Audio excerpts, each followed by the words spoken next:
अस्सलाम वालेकुम स्टूडेंट्स। तो आज हमारे पास 9th केमिस्ट्री का जो टॉपिक है वो है टेस्ट योर सेल्फ 1.4। तो खुद तशखीसी सरगर्मी है, 1.4 है और इसके टोटल 5 क्वेश्चन हैं। आज हमने उनको डिस्कस करना है क्योंकि ये सारे टॉपिक्स हम एक बार कर चुके थे। वैसे तो ये स्टूडेंट्स नहीं करनी होती, लेकिन उनकी आसानी के लिए कि हर स्टूडेंट के पास हेल्पिंग बुक अवेलेबल नहीं होती, तो आपको सवाल के साथ उसका जो है जवाब भी उसके साथ आंसर लिख दिया गया है। तो हम वन बाय वन करके पढ़ते हैं। तो पहला हमारे पास जो क्वेश्चन है, what is the relationship between empirical formula and molecular formula. Empirical और मॉलिक्यूलर फार्मूला के अंदर कौन सा एक ताल्लुक होता है, कौन सा रिलेशन होता है। तो ये रिलेशनशिप असल में एक इक्वेशन होती है, ठीक है। उस इक्वेशन से हमने करना है। अगर आपने ये लेक्चर एम्पिरिकल फार्मूला और मॉलिक्यूलर फार्मूला का डिटेल के साथ नहीं देखा तो आप ये पहले वीडियो देख लीजिए, उसके अंदर भी मैंने अच्छे तरीके से इसकी डिस्कशन की हुई है। क्योंकि हमारा यहाँ पर जो मेन टॉपिक है वो सिर्फ आंसर क्वेश्चनिंग है, लिखना है, बताना है, ताकि स्टूडेंट्स को हेल्प हो सके। तो हम इसका रिलेशनशिप देखते हैं। तो students, the relationship between empirical formula and molecular formula is given as. तो ये सिंपल एक इक्वेशन है। मॉलिक्यूलर फार्मूला बराबर होता है, इक्वल होता है एम्पिरिकल फार्मूला इंटू एन, या आप इस एन को स्टार्ट में भी लिख सकते हैं क्वेश्चन ये एन इंटू एम्पिरिकल फार्मूला। आप इसको सिंपल, तो मॉलिक्यूलर फार्मूला का एम, इसका एफ, तो M molecular formula, E F इसका ई और इसका F empirical formula into N. तो आप सिंपल शॉर्टकट तरीके से भी लिख सकते हो। और ये जो एन होता है, एन से मुराद कोई भी नंबर हो सकता है, 1 2 3 0 नहीं होगा, तो कोई ना कोई डिजिट लाजमी होगा, ठीक है। जैसा कि आप इसकी मिसाल दे सकते हैं, इस फार्मूले का यूज़ करके आप मॉलिक्यूलर फार्मूला से एम्पिरिकल से मॉलिक्यूलर, इन दोनों को आपस में जो है इनका ताल्लुक भी देख सकते हैं और इन्हें दोबारा से वापस भी बना सकते हैं। एम्पिरिकल फार्मूला को दोबारा से मॉलिक्यूलर फार्मूला भी बना सकते हैं। जैसे कि आपको सादी मिसाल देते हैं, ये जो C6H6 होता है ये बेंजीन का मॉलिक्यूलर फार्मूला होता है, और ये CH जो होता है ये उसका सिंपल सादा फार्मूला होता है CH। उसको अगर 6 डिजिट्स के साथ मल्टीप्लाई किया जाए, ये इसके लिए इसका नंबर होता है, ठीक है। और ये कैलकुलेट किया जाता है और हर इसके लिए मुख्तलिफ हो सकता है, ठीक है। तो अब जब इसको मल्टीप्लाई करेंगे तो दोबारा से आपके पास 6 इसके साथ मल्टीप्लाई होगा, इसके साथ दोबारा से आपके पास क्या हासिल हो जाएगा, आपके पास मॉलिक्यूलर फार्मूला हासिल हो जाएगा। तो इस तरीके से आप मॉलिक्यूलर फार्मूला और एम्पिरिकल फार्मूला का ताल्लुक अगर आपसे पूछा जाए रिलेशनशिप, तो सिंपल आपसे वो मैथमेटिकल इक्वेशन पूछ रहे हैं, या आपसे ये भी कह सकते हैं कि मॉलिक्यूलर फार्मूला और एम्पिरिकल फार्मूला के दरमियान जो ताल्लुक एक मसवात है, इक्वेशन है वो लिखी, तो तब भी आप इसी को लिख सकते हैं। उम्मीद है आपको इस ताल्लुक की समझ आ चुकी है। नेक्स्ट हमारे पास जो क्वेश्चन है वो है, how can you differentiate between molecular formula and empirical formula. बहुत ही आसान सवाल है। इसका वैसे तो डिटेल में हम लेक्चर 1 2 ले चुके हैं, आप उस वीडियो में जो है देख सकते हैं, ठीक है, इसे प्रीवियस वीडियोस के अंदर। तो बहरहाल हम यहाँ मुख्तसर, क्योंकि हमारा काम है इसको लिखना और साथ साथ ताकि स्टूडेंट्स को जवाब देने में आसानी हो, तो हम इसकी सिंपल डेफिनेशन से शुरू करते हैं। एक है मॉलिक्यूलर फार्मूला और दूसरा है एम्पिरिकल फार्मूला। फ़र्क जब भी पूछा जाए कोशिश क्या करें, लाइन लगाकर, डिफरेंस लाइन लगाकर फुट के साथ डिफरेंशिएट उसका फ़र्क है, इस तरीके से लिखा कीजिए। तो हमारे पास मॉलिक्यूलर फार्मूला क्या होता है, ऐसा फार्मूला जो शोज करता है, क्या मेन पॉइंट है, एक्चुअल असल एटम की जो असल तादाद है उसको जाहिर करता है। In the atoms, actual number of atoms, कोई भी मॉलिक्यूल है, कोई भी फार्मूला है, उसके अंदर टोटल कितने एटम की तादाद है, उस चीज़ को वो बताता है, ठीक है। उस चीज़ को बोलते हैं मॉलिक्यूलर फार्मूला। जैसा कि आपके पास बेंजीन है, अगर आपको मैं एक और लफ्ज़ में बताऊँ तो अक्सर ये ऐसा फार्मूला होता है जिसे मज़ीद सिंपल किया जा सकता है, क्योंकि ये असल तादाद में होता है। जैसे कि बेंजीन का फार्मूला C6H6, इसमें टोटल कार्बन की जो तादाद है वो 6 है, हाइड्रोजन की तादाद भी कितनी 6 है। इसको मज़ीद सिंपल हम कर सकते हैं। कैसे, अगर आप इसके दरमियान निस्बत लें, और कार्बन कितने थे 6 थे, हाइड्रोजन कितने थे 6, दोनों पे टेबल जाता है, 6 का डायरेक्ट कर दीजिए, 6 1 6, मज़ीद ये सिंपल नहीं हो सकता। तो इसका मतलब कार्बन 1 बची, हाइड्रोजन 1 बची। जब आप किसी फार्मूले को सिंपल कर सकते हो और वो सिंपल हो जाता है, तो अब जो ये बन रहा है C6H6 से क्या बन रहा है, CH बन रहा है। तो ये आपको सादा शक्ल कह सकते हैं, ये इसकी असल शक्ल है जिसे मज़ीद सिंपल किया जा सकता हो, तो इसे बोलते हैं मॉलिक्यूलर फार्मूला। और ये ऑटोमेटिक साथ मैंने समझा दी, इसकी तारीफ को जल्दी से देख लेते हैं। सिंपलेस्ट है, सादा फार्मूला होगा, सिंपलेस्ट। विशोज क्या जाहिर करता है, स्मॉलेस्ट। जाहिर बात है जब आप उसको सिंपल कर चुके हो तो जो रेशो होगी वो सबसे कम होगी जिसे मजीद सिंपल ना किया जा सकता। जैसे कि आपने 1 1 किया, मजीद इसको मजीद सिंपल नहीं कर सकते। जितने भी एटम है उनकी सादा तरीन एक रेशो निस्बत हासिल होती है। जो भी कंपाउंड हो, जैसे हम क्या बोलते हैं, एम्पिरिकल फार्मूला बोलते हैं। जैसे कि बेंजीन का C6H6 मॉलिक्यूलर फार्मूला है, ये कौन सा एम्पिरिकल फार्मूला है। इस तरह से ग्लूकोज होता है C6H12O6, ये इसके टोटल एटम की तादाद है। तो ये हमारे पास इसका क्या मॉलिक्यूलर फार्मूला, और ये हमारे पास इसका क्या है, एम्पिरिकल फार्मूला है। एम्पिरिकल फार्मूला कैसे बना सकते हैं, जैसा कि हम अगर इसी की बात करें तो कार्बन, हाइड्रोजन और कौन सा ऑक्सीजन, 6 12 और कौन सा 6, मजीद 6 के टेबल से मिलकर 6 1 6 6 2 1। तो कार्बन 1 बची, हाइड्रोजन 2 बचे, ऑक्सीजन 1, तो ये हुई है कार्बन 1 हाइड्रोजन 2 ऑक्सीजन 1। इस तरीके से आप जिस फार्मूले को मजीद जिस हद तक सिंपल हो सकता है कर दीजिए, जब वो हो जाए वो उसी चीज़ का क्या बन जाता है, एम्पिरिकल फार्मूला। लेकिन एग्जाम में सवाल आता है, एक छोटा सा सवाल आता है जो सिंपल ना हो सके, जैसा कि मान लीजिए H2O है, बहुत सारे कंपाउंड्स होते हैं, ठीक है, जो सिंपल नहीं हो सकते। तो उनका क्या होता है, उनका क्या मालिकुलर फार्मूला एम्पिरिकल होता है, तो उनके लिए ये बात होती है, उनका मालिकुलर फार्मूला भी वही होता है, उनका एम्पिरिकल फार्मूला भी वही होता है। जैसा कि H2O है, हाइड्रोजन और ऑक्सीजन की निस्बत लें तो 2:1 से मज़ीद सिंपल नहीं कर सकते।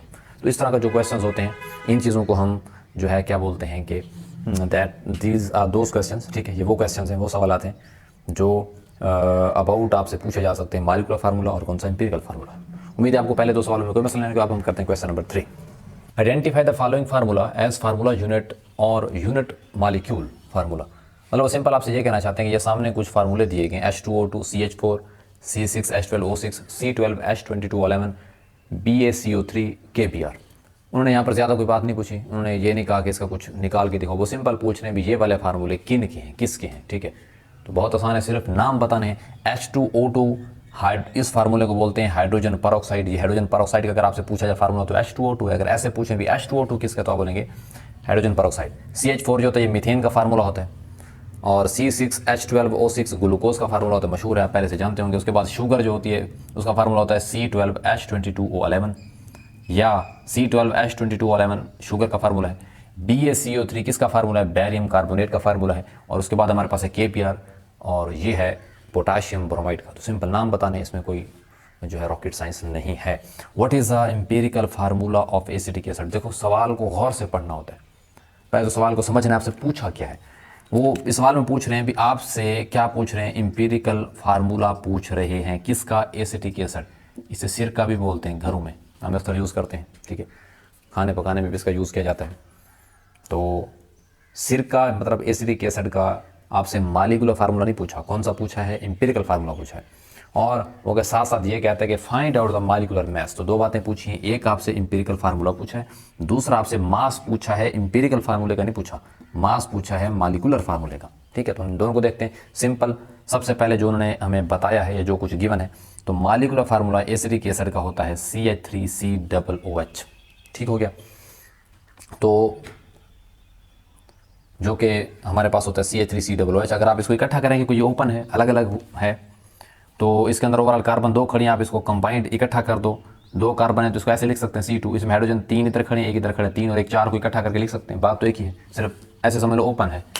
और उसके बाद हमारे पास जो है जो ऑक्सीजन है वो 2 है, आप इसको ऐसे लिख सकते हो, ठीक है। तो आप मालिकुलर फार्मूला ऐसे भी लिख सकते हो, ऐसे भी लिख सकते हो। तो हम इसको यूज़ करेंगे क्योंकि हमने इसको भी सिंपल करना है। और सिंपल करने का क्या तरीका है कि हमारे पास कार्बन 2 है, हाइड्रोजन 4 है, ऑक्सीजन कितने हैं, ठीक है, ऑक्सीजन कितने हैं, 2 हैं, तो 2 का टेबल जाता है 2 1 2 2 2 4 और 2 1 2, मतलब कार्बन 1, हाइड्रोजन 2, ऑक्सीजन 1। तो आपके पास ये निकला है, बस यही पूछा था, एक सवाल आपको हो गया। देखिए इसमें हमसे ये पूछा गया कि मालिकुलर फार्मूला जो एसिटिक एसिड का होता है वो होता है CH3COOH और C2H4। तो आपने सिंपल करके इसका इस तरीके से क्या निकाल कर देना है, जो है एम्पिरिकल फार्मूला, ठीक है। एम्पिरिकल फार्मूला निकाल चुके हैं आप। इसका देखो कार्बन 1 बचा, हाइड्रोजन कितने बचे, 2 बचे, ऑक्सीजन 1 बचे। तो आपने इसके ये मालिकुलर फार्मूले से सिंपल करके आपके सामने किया, आपने उसका क्या बना लिया, एम्पिरिकल फार्मूला बना लिया। और आपसे दूसरी बात कौन सी पूछी थी, मालिकुलर मास बताने। तो मालिकुलर मास हमेशा जाहिर बात है मालिकुलर फार्मूले का जो मास होगा वो मालिकुलर मास होगा। अगर हमें कहते हैं एम्पिरिकल फार्मूला मास बताते तो हम एम्पिरिकल फार्मूले को यूज़ करके उसका मास निकालते हैं। हमारे पास मालिकुलर फार्मूला कौन सा है, ये वाला ले लो आपकी मर्जी है, ये वाला ले लो आपकी मर्जी, मैंने दोबारा वही लिख दी है। इसमें करना क्या होता है, ये आपको एलिमेंट्स मैंने बताए थे, 20 एलिमेंट्स के याद किए हुए, ठीक है। कार्बन का जो मास होता है, जैसे ये 6 नीचे वाला एटॉमिक नंबर, ऊपर वाला मास होता है। इस तरह से हाइड्रोजन का जो होता है 1 एटॉमिक नंबर, ऊपर वाला 1 मास, और ऑक्सीजन का नीचे 8 एटॉमिक नंबर, ऊपर वाला मास। तो हमें यहाँ पर मास की ज़रूरत होती है।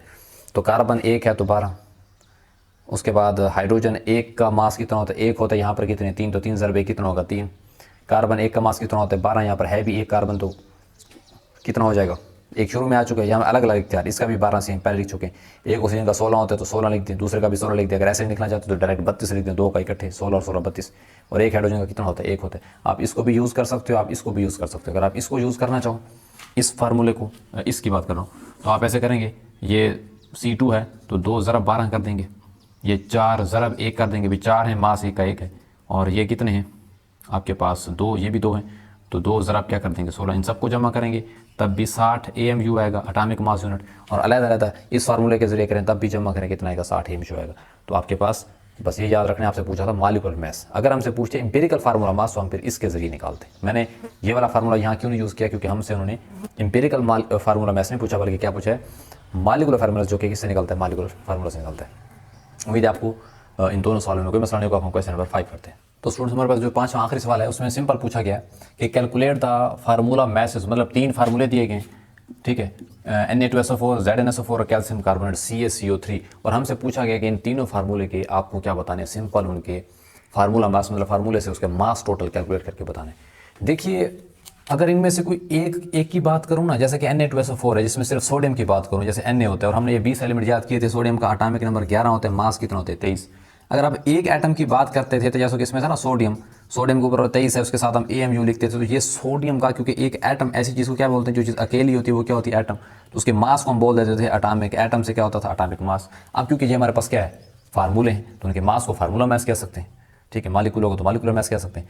तो अब आपको पहली बात तो ये है, वो जो मैंने 20 एलिमेंट पिछले एलिमेंट की टॉपिक के अंदर मैंने वो लिखवाए थे, वो आप वीडियो जाकर देख लें, उन एलिमेंट्स को एटॉमिक नंबर वो 20-25 मैंने लिखवाए थे, उनके symbol, atomic number, atomic mass आपको आने चाहिए, क्योंकि उसी की ही बिना पर आप इनको हल कर सकते हो। तो जैसे सोडियम है, आप इसका मास नहीं आएगा तो हल नहीं कर पाएंगे। सल्फर है, इसका मास आने, जैसे सल्फर का होता है एटॉमिक नंबर 16 और ये ऊपर क्या होता है मास 32 होता है। ऑक्सीजन का होता है 8 एटॉमिक नंबर ऊपर, तो हमें यहाँ पर मास इस्तेमाल करने होते हैं, आपको मास आना चाहिए। एटॉमिक नंबर आते तो ऑटोमेटिक अक्सर का डबल ही होते हैं, जैसे ऑक्सीजन का 8 और 16, उसका सल्फर का 16 और 32 है, तो ये आपको होने चाहिए।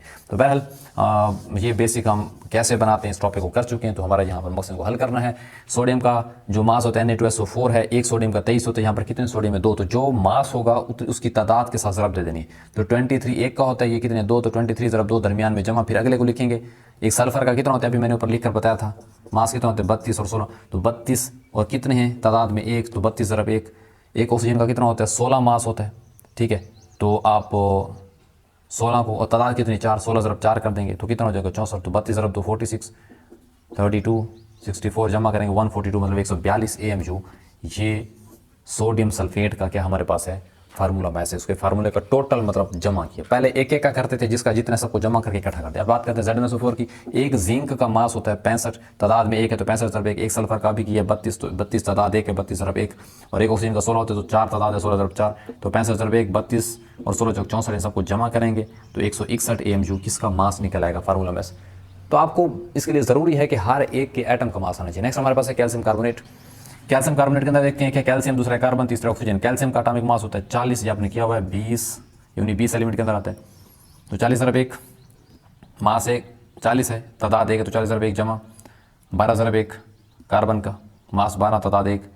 ऑक्सीजन का मास 16 और तादाद 3, तो 16 ज़रब 3, तो 40 ज़रब 1 40, 12 और 16 3 48, ठीक है, इन सबको जमा करेंगे तो 100 AMU 100 AMU इसका क्या निकलता है मास निकलता है। तो देखिए एक एटम का मास, एक एटम का मास होता है, उन्हीं एटम को इकट्ठा करके टोटल मास कर दे तो हमारे पास क्या बन जाता है जो है फार्मूला मास बन जाता है उस चीज़ का। उम्मीद है आपको टेस्ट योरसेल्फ 1.4 में किस तरह का मसला को इंशाल्लाह मिलते हैं नेक्स्ट वीडियो में। तब तक ढेर सा ख्याल रखिएगा। Thank you.